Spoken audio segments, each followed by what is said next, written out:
Sini kan yang meeting.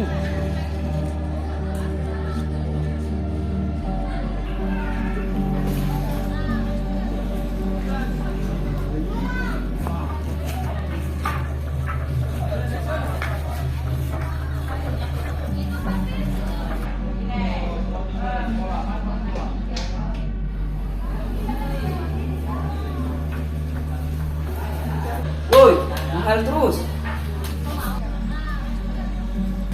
Teman kau nanti sore, kan kemana saya? Sama kak, mangga apa kita? Lu makan, di mana? Kebun. Banyak kayaknya mangga di sana itu. Di mana kebun kita? Kenya, baik. Di mana Kenya itu? Kau percaya ada negaranya namanya Kenya? Coba cek di Google, ada itu. Iya, saya cek. Memang tiada.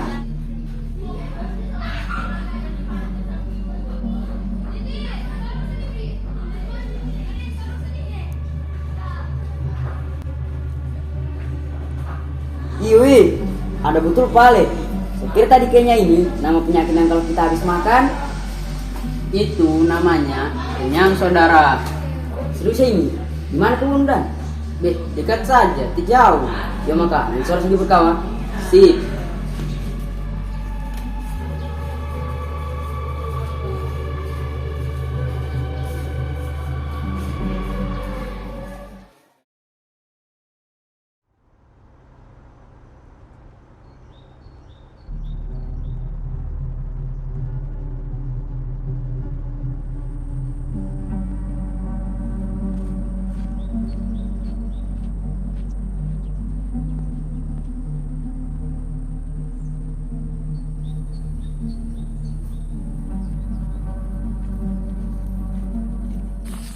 Mas jauh ke kebun, jauh lagi. Belum kecil kan, sama sih. Lari ketemu, mau.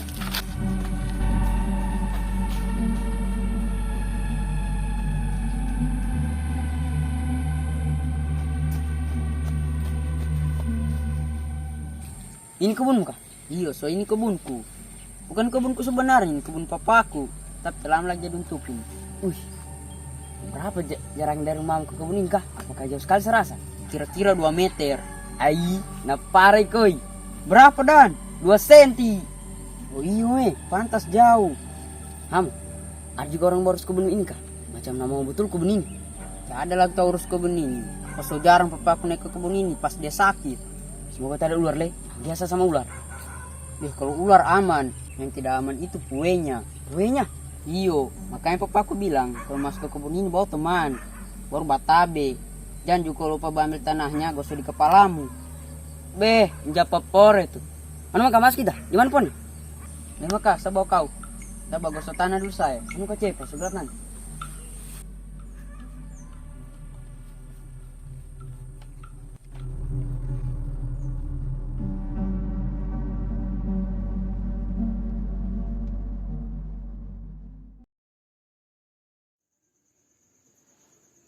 Kalau ular aman, yang tidak aman itu kuenya. Makanya papaku bilang, kalau masuk ke kebun ini bawa teman, baru batabe. Jadi kalau pembangunan tanahnya baru kepalamu. Allahu Akbar, Allahu Akbar. Allahu Akbar, Allahu Akbar.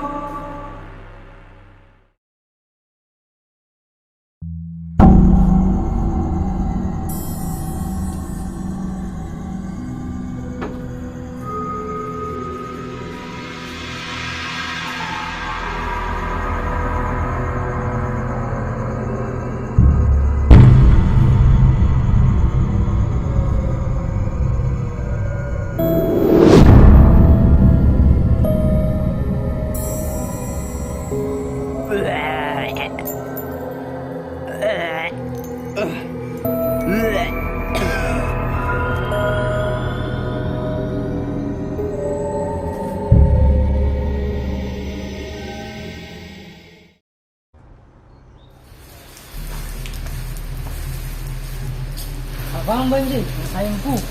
Iyo, berengkali mandu deh ini. Ada yang mau saya bilang ke dia ini. Tunggu saya sedikit lagi berengkali. Iyo.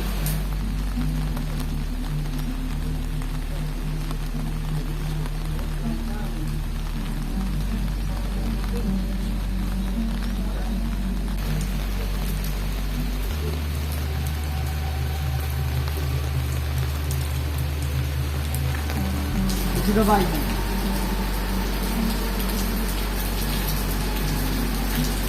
Wih, ada yang bisa cerita mau? Pindah dulu jadi. Oke sih. Saya juga ada yang mau bilang tentang kau ini mau. Apa itu? Tapi nanti saya bilang kan. Apa yang mau kau cerita? Ini. Yang gugur itu malam mau. Siapa juga kau? Ini minta darah. Napara. Bosan sampai pingsan mau. Itu gara-gara tebaan bapak setan.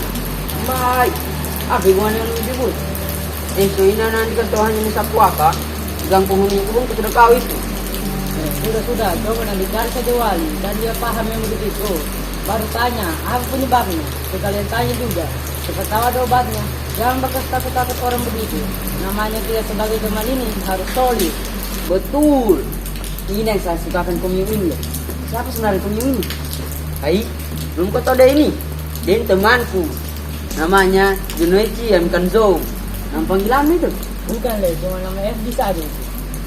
Gimana kalau kita ke pantai nanti sore? Biasa di sana wali ini.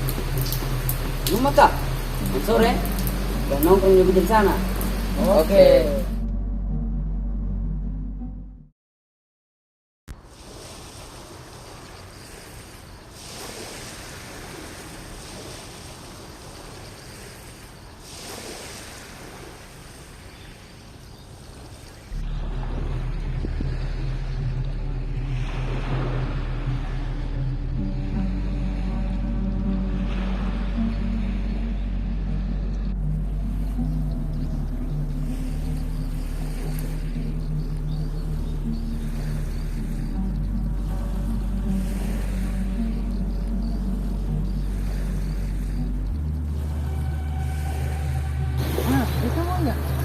Ditanya kamu.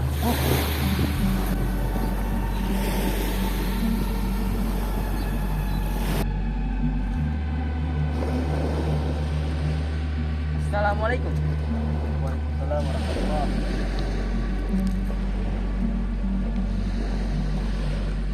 Dari mana kamu? Sekolah, mencari kau itu. Apa dan? Kami mau bertanya. Kan kau dekat dengan guru di sekolah? Dan tuh katanya kayak beginian. Lalu apa kata? Penasaran sudah saya. Apa? Penasaran? Berarti kayak Mama Zidan yang jual-jual itu Itu pemasaran anu. Bukannya pemasaran itu. Salah satu hal yang dilarang di sekolah kita. Itu namanya pacaran. Mama, apa yang mau kamu orang bilangkan sih? begini. Jadi keimanan itu saya mimpi buruk le, minta darah dan paku. Baru sampai turun saya dalam mimpiku itu. Pas saya sholat isya sendiri tuh, macam ada bayangan yang ikut saya sholat mah. Gara-gara waktu kemarin dia di Sapuaka, kami ini ke kebunku ambil mangga kemarin itu. Terus saya bilang kan dia kalau masuk ke kebun ini batabe. Baru ambil sedikit tanah kebun itu gosok di kepala. Jago dari raukan saya. Memangnya ada yang seperti begitu kak? Nah, jadi begini. Pernah dijelaskan ke Ipul di dalam kelas. Kalau tidak salah waktu itu orang kayaknya bolos. Jadi begini. Dalam ajaran Islam yang diajarkan oleh Nabi, kita tidak boleh mengingkari hal-hal yang gaib. Dan juga kita tidak boleh bergantung kepada hal-hal yang gaib, terkecuali hanya kepada Allah Subhanahu wa taala saja yang maha gaib. Seperti mempercayai adanya penunggu tempat semacam jin dan sejenisnya. Kalau memang di tempat itu ada penunggunya, kita harus berani dengan cara mengabaikannya. Karena kenapa? Karena setan itu akan semakin mengecil apabila kita tidak menaruh rasa takut kepada mereka. Dan setan itu sangat lemah. Saking lemahnya setan itu, ada sahabat Nabi, yaitu Ammar bin Yasir radhiyallahu anhu. Beliau ini pernah bergulat dengan setan, hingga beliau ini menghantam jiwa setan itu dengan batu. Bahkan Nabi pun pernah mencekik sosok jin ifrit yang menampakkan diri ketika Nabi SAW sedang sholat malam. Kalau soal cerita-cerita yang tersebar di kalangan masyarakat seperti pamali, pantangan, kaselora, dan sejenisnya itu, hal-hal yang belum terbukti jelas kebenarannya. Kalau memang cerita-cerita itu terjadi kepada individu tertentu seperti yang terjadi kepada bait, maka itu adalah takdir dari Allah yang ditentukan untuk terjadi kepada bait, dan mustahil terjadi kepada semua orang karena takdirnya seseorang itu berbeda-beda. Dalam ajaran Islam, hal-hal yang belum pasti kebenarannya disebut dengan khurafat. Masyarakat kita biasanya menyebut dengan mitos atau tahayul. Hati-hati, mempercayai hal-hal yang seperti ini termasuk syirik besar yang tidak akan diampuni oleh Allah. Bagaimana Allah Subhanahu wa taala berfirman dalam Quran surah Al-Maidah yang berbunyi, "Innallaha la yaghfiru ay yushraka bihi wa yaghfiru ma duna dzalika liman yasha." Sesungguhnya Allah itu tidak mengampuni dosa syirik dan mengampuni dosa yang lebih rendah dari kesyirikan bagi siapa saja yang dikehendakinya. Baru adakah cara supaya kita terhindar dari mitos-mitos begitu Fit? Yang dijelaskan Kaiful di dalam kelas itu ada beberapa cara. Pertama, memperbaiki atau meluruskan akidah. Yang paling penting itu kita harus menanamkan rasa kepercayaan bahwa setiap yang terjadi di muka bumi ini atas kehendak Allah, baik itu yang gaib maupun yang nampak. Terus yang kedua, setiap manusia memiliki rasa takut yang berbeda-beda. Jadi kalau kamu lewat di tempat angker memiliki rasa takut, baca saja doa, A'udzu bikalimatillahi tammati min syarril ma khalaq. Aku berlindung dengan kalam Allah yang maha sempurna dari kejahatan makhluk yang Ia ciptakan. Kalau tidak, baca saja itu sih. Berarti mimpi buruk yang saya alami ini berarti Bisa saja itu mempunyai arti. Karena dalam Islam mimpi itu ada dua macam. Kalau mimpi yang baik datangnya dari Allah, kalau mimpi yang buruk datangnya dari setan. Atau mungkin jangan-jangan Baim tidak baca doa pas tidur tengah malam. ai nakono saya menghayal langsung tak tidur. Ayo saya panah doa. Itu mau penyebab utamanya.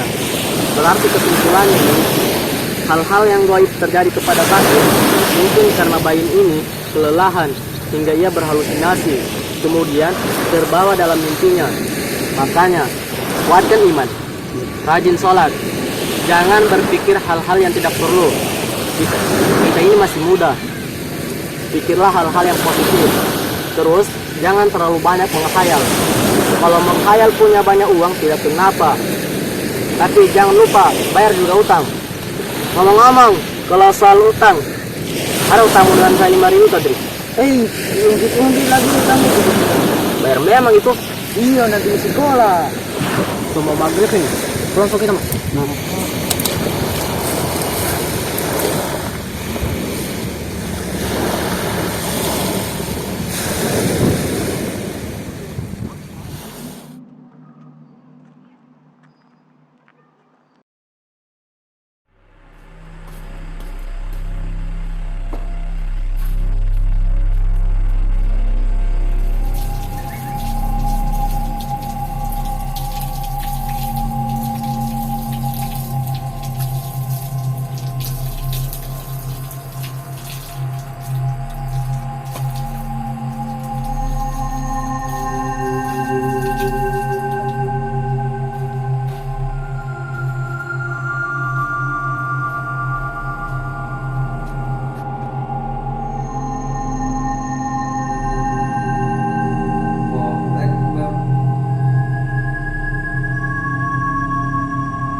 Ada uang 100, bisa pinjam dulu.